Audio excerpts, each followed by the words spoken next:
All right, everyone, thank you for joining us. My name is Lindsay with the Rockwell Group and EXP. In our video today, rates today and why to buy now. If you like this video, make sure to like, share, and subscribe, and make sure to hit that little bell button and follow us for future videos as well.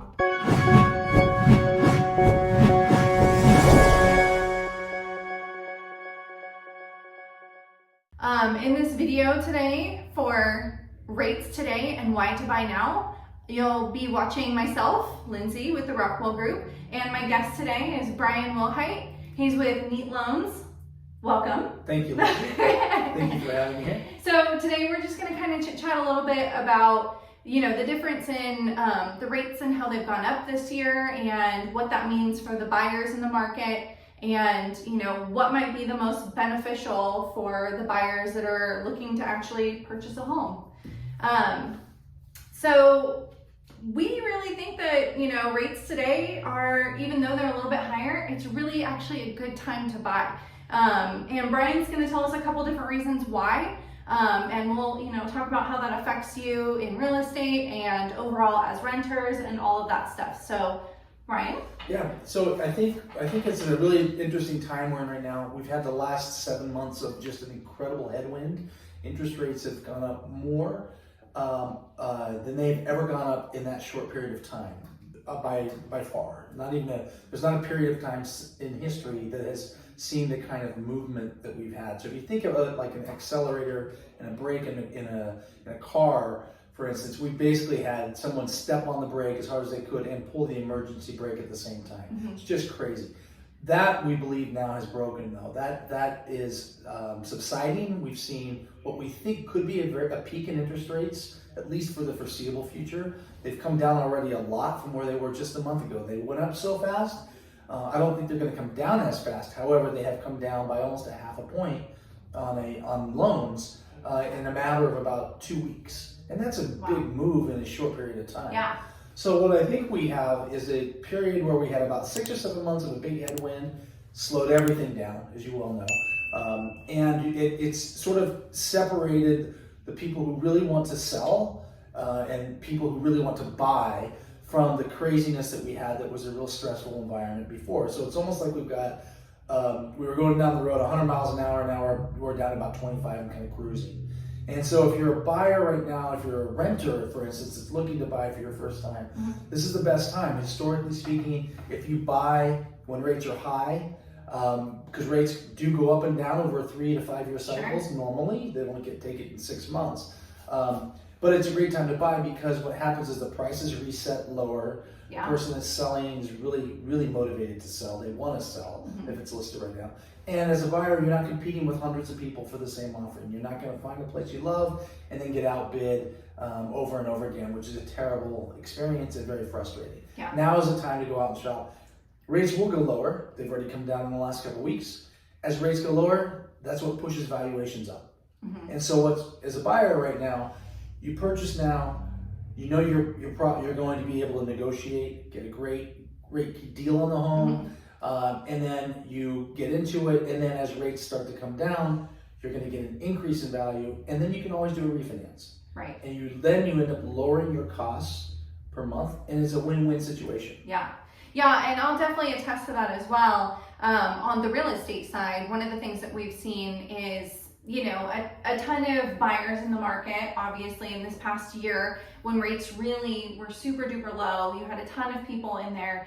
And what we really saw earlier in the year was a house would go on the market, and within that first 48 hours of hitting the market, there were 15 offers on the table. So now what's happening, because the rates are just a little bit higher, it's created a little bit less people in the buyer's market. So you're not seeing so many offers just flooding the market. And so now we're seeing that the buyers that are in the market are way more serious, but because of that, the house is really you're not getting just a ton of different offers on the table. So our buyers can be a little bit more aggressive or actually know, the house that they actually want right when they see it. They got a real shot at getting it. Exactly. Yeah. It's just so much easier. We saw a lot of broken hearts You know, people getting very like terribly frustrating. Oh, it's very frustrating. Yeah. You know, and then because of that, now we're able to really write in offers that benefit to our clients a little bit more on the buyer side. We can write in things like closing costs. Yes, that's a very, very great point. Glad you brought that up, because that could be, you know, thousands of dollars in a transaction. And one of the things that I learned, and I think this is the right environment for it. Sometimes they say a seller has a price on a property that they really want, and as a buyer you want to negotiate, and you should do that. But sometimes if you, depending on the situation, but if you're willing to tell the seller, hey, I'll give you what you're asking, or maybe you only negotiate a little bit off, but I want you to pay my closing costs. Oftentimes it makes the seller think like, oh, well, I'm getting what I asked for it. It makes them feel good about the transaction price, but you're still also, as a buyer, getting those closing costs paid. It's kind of a win-win situation in an environment we were in, you know, a year ago. Yeah. You couldn't negotiate any of those things. Yeah. And you know, closing costs are depending on your taxes, because closing costs, I hate that term cost, because most of the dollars that are part of the transaction closing are either your prepaid taxes or your prepaid insurance. You know, that's not really a cost of the transaction. It's not a cost for the loan. It's really putting money that you got into an account that you've got to pay anyways as a homeowner, taxes and insurance. But you can get that closing cost built into the transaction, and that can save you a lot of money. You can then be a little more forgiving on the offer price, and you make the seller feel good about the selling price, and you still get your closing costs paid, which gives you more money to put down if you want on the transaction itself. So yeah, that's a great idea about the closing costs. Yeah. You know, and related to that are the buy downs. I think we wanted to talk a little bit about that as well. Absolutely. People talk about points and buy downs, and in this environment, it's a great time to be looking at that. That is when it comes to costs, that is a cost. And so you can take let's say an interest rate's at 6%, for instance, and you can then use points and buy the rate down to say 5.5. Sure. And in doing that, there's a cost. And let's say that depending on the housing price and the rate, you buy it down 0.5 point. Maybe let's say that it costs you $2,500. You get a lower rate at 5.5 versus 6, but that $2,500 is a tax deductible item. So then when you do your taxes at the end of the year, that part of the transaction, those closing costs, you get that back as a tax write-off, dollar for dollar. So there's a benefit to do that in this environment with the points and buying those points down. And it makes a lot of sense if it's your home, because you're probably going to be there in 3 or 4 or 5 years, and you can easily recoup that extra cost. Plus, you get the tax benefit. Yeah, and we were talking a little bit about that earlier, about how to offset that. And of course, we're not tax professionals. You should always consult a tax professional, licensed professional for that. However, some of the tricks of the trade there would maybe be to offset your wages, right? Exactly. So as you transition from a renter, for instance, to a homeowner, because of those extra dollars of buying power you get, because of your tax deduction you get from the mortgage interest that you pay, and when you have a brand new mortgage, it's something like 95% of your monthly cost is really mortgage interest. And so when you're looking at it, what you can do is you say, I'm paying rent of $1,500, which works out to be like $1,750 or $1,800 in a mortgage equivalent. And what you do if you're making that transition is you say to your employer, hey, I want to adjust my withholdings, because as a new homeowner, you're going to get the tax deduction at the end of every year for that. So you take and adjust your withholdings so that they withhold a little less, and that gives you more monthly dollars to work with. And again, consult your tax professional, but that's a way to make that adjustment when you move from renter to homeowner, if you want to sort of not pay too much in your taxes each month. So there's a real benefit there in doing that from a renter to homeownership transition. Yeah, and most rentals right now are right around the same cost as what you'd be paying for a mortgage anyhow. Yes. Rental rates have been going up quite a bit. They have. Yeah. And back to your point earlier, is now that the interest rates have gone up just slightly, right now is a really great time to buy, not only because all the other points that we've made, but really because the value of homes are starting to correspond and trickle back down a little bit. So houses are just slightly cheaper right now to buy than they were 8 months ago. And so one of the things that you absolutely can lock in right now if you buy is the cost of the home, right? Your purchase price, you lock that in, but then the option later is, you know, if you're at a higher interest rate, you can refi later. That's a flexible thing. That's a great point. Yeah. That's a great point. And I actually want to put a spotlight on that point, is that if you're a renter, your rental rate is going to go up next year. You know, because landlords are probably going to bump it with inflation. So you're looking at probably an 8 or 10% increase in your cost, to your monthly homeownership cost if you're a renter. If you buy right now, you lock that in, and you're not going to get that bump up anymore. In fact, it's probably going to go the other way quickly, and rates are probably going to go lower, and you're going to have that step up in ownership. It's the perfect time to get out of rental. You want to get out of renting as soon as you possibly can, because it's almost like if you sail at all, it's that calm before the storm. You're without wind at the moment, and you're sitting there, but you can get all prepared and ready for that wind that's going to come through and get you moving again. It's the perfect time to make the transition out of renting and into homeownership. All of the financial metrics just point all of them in that direction.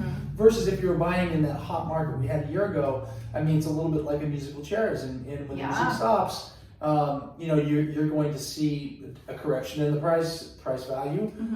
You're going to see the market change dramatically. So this is a period of time where it's less stress. It's just a calmer environment. It really is, and even right now, it's kind of traditionally the slow time in the real estate market because of the year. You know, right around the holidays, we're coming up on Thanksgiving. We don't see it as that. You know, it's actually a great time to buy. It is, because people have got a little downtime during the holidays. They've got family, they've got the holidays, of course, but they're maybe working less. And you know, and they're reflecting. They're thinking about the year that was and the year to come. And it's a time where people, I think, it's just human nature to contemplate where you live, what your job is, what your family situation, what your financial situation. So I think that's what happens as you know, it's the end of the year and the beginning of the new, and you look back and reflect about your great year or a year that wasn't, and you think, what can I do to improve my situation for next year? I think that's what people do, and why we're all kind of busy during this period of time. The other thing I wanted to mention is that we also, particularly in smaller communities like Southern Oregon, and I think this is true in other places that have smaller communities, as people are migrating out of the city, the whole work from home thing or work remote thing is not going away. So in markets like ours, we're seeing a lot of demand for people relocating. Absolutely. And we have a shortage of housing in Southern Oregon. We really do. We don't have a lot of homes. There's not a ton of new building going on. So if you're looking to buy in this market in Southern Oregon or wherever you are, this is the best time, because you can be selective. You're not competing heavily, and we've kind of beat that like horse. But the point I want to make is that there's just fewer and fewer homes that are available, and there are fewer building that's going on. So it's the demand may be a little soft, or the prices might be a touch soft, but I don't think they're going to be that way for long. It's a temporary pause. I agree. I don't see the prices of houses going down much more. But you know, right now would be a great time to buy. And then also another reason, a practical reason, which a lot of people don't really think about, but you know, we can do a whole nother video on this one, is winter is a great time to go through the escrow process and do your home inspections. Because you're finding a ton of things that you might not know in the summertime. You know, here we deal with like frozen pipes, leaky roofs, all that stuff can be seen in the winter, and you might not know about it in the summertime. That's a great point. That is a great point. Very, very important point to make. Well, thank you so much. Thank you for having me. If you guys found value in this, make sure to like, share, and subscribe. And again, click the little bell button and follow us on Rockwell Real Estate. Again, today our video was rates today and why to buy now. And make sure to like and follow us. And if you have any questions, feel free to call us. We are at 541-292-4444. Thank you.